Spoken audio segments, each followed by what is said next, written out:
Baphomet, the transgender. To show allegiance to him, you had to kiss his ass ring. Ek Hollywood Party Main Surf Ek Galit, Darwaza Ku, or Joe Deka Gaya, USS adalah Sap Kuch Badal Dia. Fat Joe, Diddy, or Ek. Invisible Circle Joe Industry KO Control, Karta Haya Kahani Surf Gossip Nahi. Yeah, EK Warning. Hi. Katt Williams ni Pehal Hi K. Dieth, agara IP adalah drespana success, guaranteed hai magar kiske lai. Ab Jab, Bat Joe RICO case main fans, Chuka Hai, To Sawel, Ya Haika, Ya Bus, Coincidence, Hi, Ya Fear Ya. System ka asli chera hai? Whoa, Chain Joe Katt Williams, Ni Penny Thiek, Simple Pendant, Nahi Tha. Wo system ka kilaf ekula challenge tha. Ab Jab, Fat Joe, Chup Hai, or Us Par Ilzamat Bar, Rehi Hain. To Sawal, Ya Haikon Steering, Wheel Sambal Raha Hai, or Kiss Disha Main. Being around Hollywood, you never imagine the kind of wild things that happen behind closed doors. Some of the biggest parties happen inside giant mansions.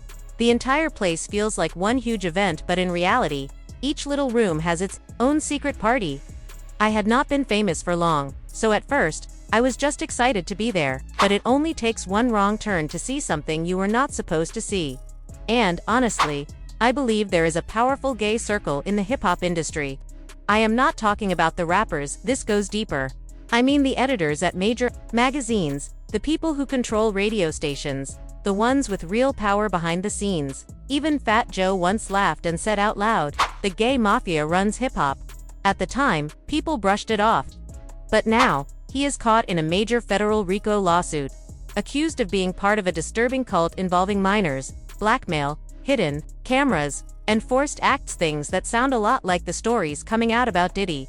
What makes it even more disturbing? The man accusing Joe claims he learned everything straight from Diddy himself. And once you start digging, it all begins to connect: the same lawyers, same courtrooms, same patterns, and the same eerie silence from people who once talked non-stop. But this is where things take a sharp turn. Way before the internet picked up on these stories, Katt Williams was already sounding the alarm. On Joe Rogan's show, he opened up about what he had seen: the symbols, the rituals, the strange power plays. He spoke about men in dresses, the rise of certain agendas, and how the people in charge seemed to be following an old and twisted blueprint. And suddenly, when you look back at Fat Joe, a man who used to speak loudly and confidently, he has now gone completely quiet. The same people involved, the same strange behaviors, and the same silence from those at the top. If Katt was right about everything else, maybe this is not just karma hitting back. Maybe it is something more serious, like consequences finally catching up. It all started with a moment that most people still do not know how to process. On Club Shay Shay, Katt Williams did not hold back. When he said, "Pity be wanting to party," he was not joking around. He was lifting the curtain on something much darker: a web of control, influence, and a hidden agenda. Most people missed the real message behind that clip. It was not just about Diddy. It was Katt sending a loud warning to others in Hollywood. He was calling out a powerful circle that he believes is still active. Katt has always been known for mixing truth into his comedy, but in 2024, he dropped the jokes and went straight for the truth. The one thing he keeps coming back to is how straight black men in Hollywood are pressured to wear dresses and submit to strange rituals. He even shared a personal story. He said, Martin Lawrence once asked him to wear a dress for a role. Martin said, "When I come back from my break, I want you to be in my next movie. You are my comedy brother. Promise me, it will be us next time." But to Katt, that moment felt like a test, another sign of the hidden system at play. To Katt Williams. What many people see as trends in the industry were never just about style, they were actually tools.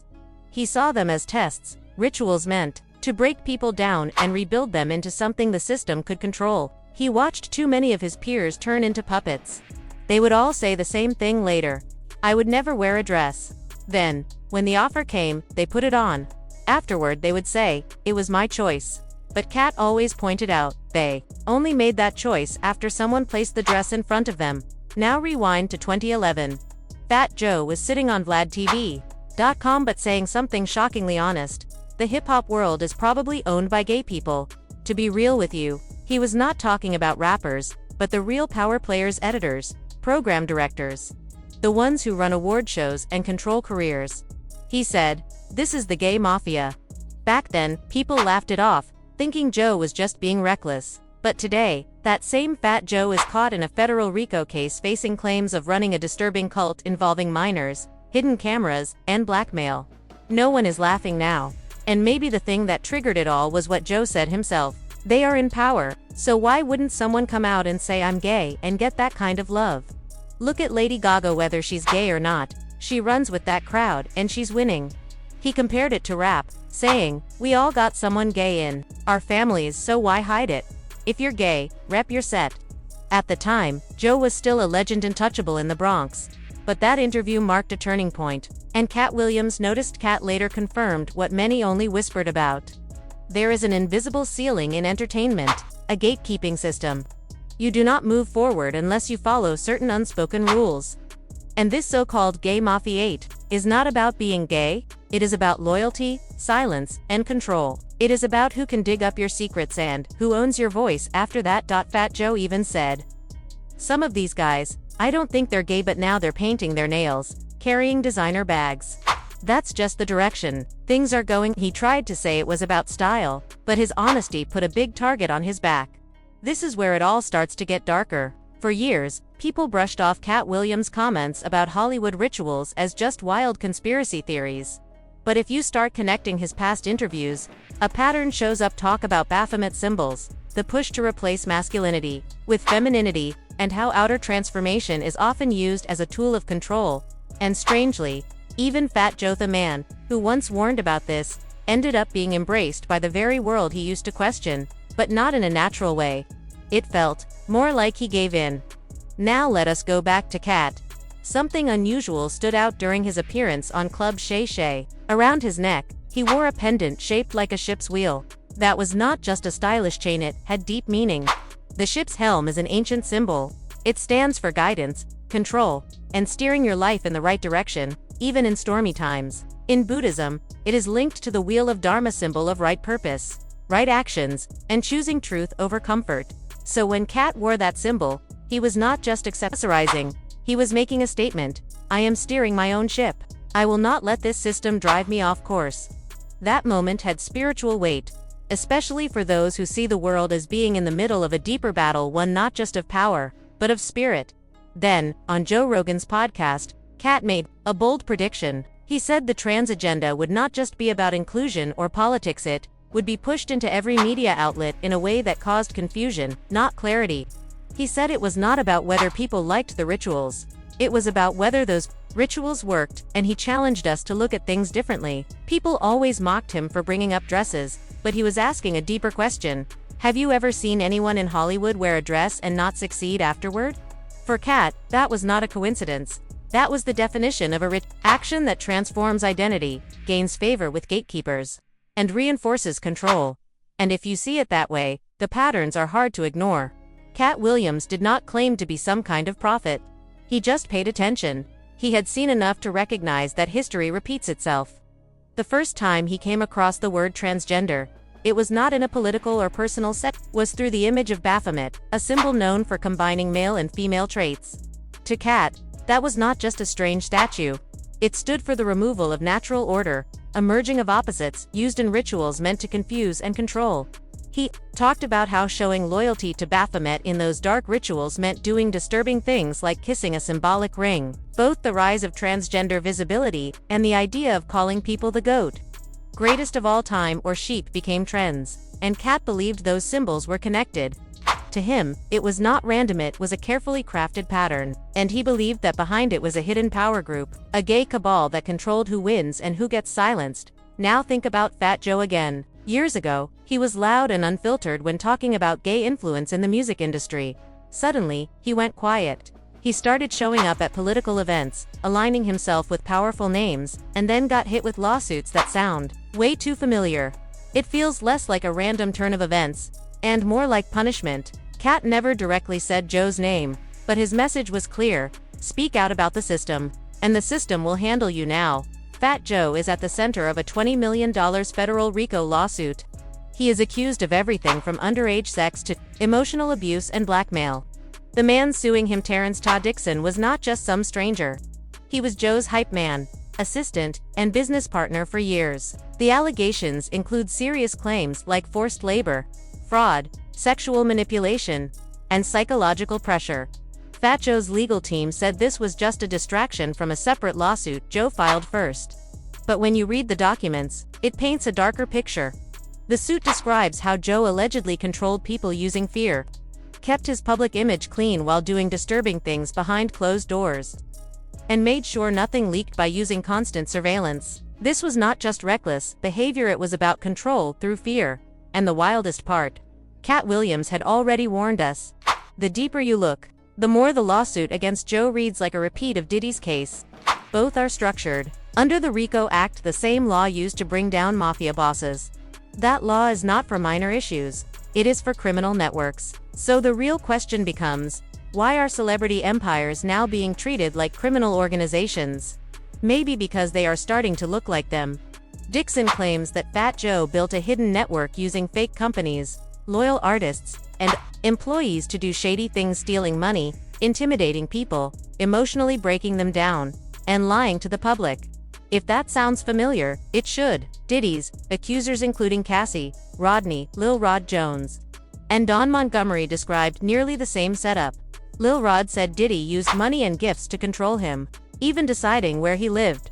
Dixon says Fat Joe did something shared ownership of businesses, only to cut him out and use fake signers on deals. Then there's the constant surveillance. Lil Rod claimed Diddy tracked him with security teams and cameras. Dixon says Joe's bodyguards intimidated him too, even visiting his home in a way that felt more like a threat than a chat. As for how women were treated, Cassie said Diddy used his fame to manipulate young girls. Dixon says Fat Joe kept underage women around, acted like a savior, and then cut people out of the profits. This goes beyond shady business. It is emotional and financial manipulation, protected by silence and fueled by fear. And while all this was happening, the music industry helped cover it up. That is how this power structure works. It does not have to silence everyone, it just needs to control the cameras. Now take a look at who has been around Fat Joe in recent years. He supported Kamala Harris and appeared at high-level political events. He was seen at ROC Nation events, Clive Davis parties, and even around Diddy's old crew, stylists, PR reps, and handlers. He was in the same rooms with the same executives, and now he is facing the same kind of lawsuits. Still think it is all a coincidence? Here is something else no one talks about. When the lawsuit against Fat Joe dropped, the mainstream media barely covered it. There were no headlines, no breaking news reports, no urgent press releases from his publicist. Why? Because this might not just be about one man's scandal. It might expose something much bigger. This story was never supposed to make headlines. Unlike Diddy, Fat Joe still seems to have protection. The system, the same powerful network Katt Williams warned about, might not be finished with him yet. Maybe Joe follows the rules better. Maybe he stays quiet when it matters. Or maybe he's just being used as an example. But let's talk about Terrence Dixon for a moment. He's not just some angry former employee. He spent over 20 years by Joe's side. He knew Joe's passwords, his travel plans, his money flow, everything. He helped manage Terror Squad, booked events, dealt with artist issues, and handled business at every level. And now, he's disappeared. His social media is wiped clean, videos removed, and major outlets are avoiding even saying his name. It feels like a classic erasure, just like we saw in the Diddy scandal. That's the scariest part, when someone challenges the system. The system doesn't always fight back, they just erase you. The system doesn't need to win the lawsuit. It just needs people to stop talking. But here's where the story takes a sharp turn. Dixon's case is finally getting noticed. It's all about timing. Diddy's collapse opened the floodgates. Katt Williams' interviews gave people the language and clarity to understand what had always felt strange. What used to sound like wild theories now reads more like a pattern, maybe even documentation. So here's the big question. If Fat Joe was once protected by the same powerful group he warned us about, is that protection starting to fade? Lately, Joe has been laying low. No interviews, no open statements about the lawsuit. People in the industry who used to repost his photos and celebrate his achievements have gone quiet. His name has vanished from political events and nonprofit work. Even Katt suggested that once your ritual window closes, you either get absorbed by the system, more removed completely, So what happens when the system is done with you? Do they just let you fall apart? Or do they bury you entirely so no one else dares to speak out? Look at the facts. If another celebrity had been hit with these same accusations, the media would be all over it. Front page headlines. YouTube exposes. Endless think pieces, but for Fat Joe, almost total silence. That's not an accident, it's a strategy. When the industry wants someone protected, they do not just hire lawyers. They deploy PR blockers, media silencers, influencers who spin the narrative, and entire digital teams to clean up the mess, while the public stays distracted. The reason people are finally starting to pay attention is because of someone like Katt Williams. For years, he was laughed at, dismissed, and even painted as crazy. But now, the things he warned about are happening in real time. He is not tied to a major label. He is not dependent on industry deals or corporate backing. He is fully independent, and because of that, they cannot pull the usual strings to shut him down. He is viral on his own. He is too smart to fall into their traps and too outspoken to ignore. That makes him one of the few voices they cannot silence him. That makes him dangerous to the machine. Katt Williams is not playing their game anymore. He is not chasing brand deals or trying to get invited to elite events. He is not interested in being accepted by the same circles that push these hidden agendas, and because he has nothing to lose, he speaks the truth plainly without filters, without fear. That is what makes his voice powerful. He does not just criticize from the outside, he exposes from the inside. So now, the real question becomes, is Fat Joe being taken down or quietly repackaged for something else? Because the entertainment industry rarely discards its own anymore. Instead, it reinvents them. It rebrands them. Sometimes it gives them a quiet break until the noise dies down, then slowly brings them back into the fold. That is how it protects itself. The system's priority is never justice, it is always control. Look at Chrisette Michele. Her career was practically wiped off the map simply for singing at Donald Trump's inauguration. The backlash was swift and unforgiving. She lost record deals, gigs, and support from her own community. There was no effort made to separate her performance from her personal beliefs. She was cancelled with full force and the industry never looked back. But when it comes to other celebrities, the same rules do not apply. Take artists who have faced serious accusations for years: sexual misconduct, abuse, violence, and yet, they continue to perform, win awards, and headline major festivals. Travis Scott's Astroworld tragedy left 10 people dead, including children, and sparked national outrage. But within months, he was on stage again, performing at big venues like nothing ever happened. He even headlined a Super Bowl event. That tells you everything you need to know about how the system works. It is not guided by ethics, it is driven by usefulness. Kanye West is another perfect example. He was once praised as a creative genius, but the moment he became politically inconvenient, the industry turned on him. His mental health was weaponized, his partnerships collapsed overnight, and he was painted as a public villain. While some of his statements deserved criticism, the speed and intensity of his fall showed how quickly the machine can flip the switch. Not because he crossed a moral line, but because he stopped being easy to control. That is the ugly truth behind how fame really works. It is not just about talent or popularity, it is about obedience. It is about how useful you are to the people behind the curtain. And once you stop being useful, the machine will either chew you up or repackage you for another purpose. So what does that mean for Fat Joe? Right now, he is walking a tightrope. He has not fully been thrown under the bus, but he is no longer being openly celebrated either. His name is being slowly erased from political spaces, from non-profit boards, and from certain public appearances. It is not dramatic, it is quiet, deliberate, and calculated. The lawsuit against him barely made a dent in mainstream media coverage. No breaking news alerts. No major exposes. No celebrity backlash. That is not a coincidence. That is strategy, because the system does not just control careers, it controls the narrative. It decides whose scandal gets attention and whose story gets buried. It uses public opinion like a weapon. And right now, Fat Joe is in a strange in-between space. He has not said the wrong thing yet. He has not gone off script. So the industry has not chosen to destroy him, but they have not rushed to protect him either. He is being watched, measured, tested. If he plays it safe, stays quiet, and keeps his head down, maybe he will get rebranded and return. But if he steps out of line, if he says too much, or tries to fight back, he could be the next example made for the rest to see. This is why Katt Williams matters so much. He forces people to see the structure clearly. He strips away the illusion of fairness and exposes the power plays happening behind every headline. He is the reminder that this is not about one man's downfall. It is about the system that created him, protected him, and now might be preparing to sacrifice him. So here's the real concern about Joe's lawsuit. We do not know which direction this is going. Is the Cabal testing him? Or have they already decided his time is up? Either way, what happens next will say a lot about how deep this control goes and how long it has been this way. Now, let us bring it back to the man at the center, Terrence Dixon. Right now, he has been completely erased. And that is not normal. A man with this kind of story, this kind of access, should be everywhere on podcasts, in interviews, going viral, but he's not. There's a theory that Dixon either made a deal behind closed doors, or was threatened into silence, because the last person who tried to sue a major figure in the Cabal, their story vanished, and eventually, so did they. If Dixon's voice is shut down, if Joe's lawsuit fades away, and if Katt's warnings are forgotten, then the system wins again. And no one will hear the full truth until the next rapper speaks out too loudly and ends up in the same place. But this time, another name just got pulled into the story.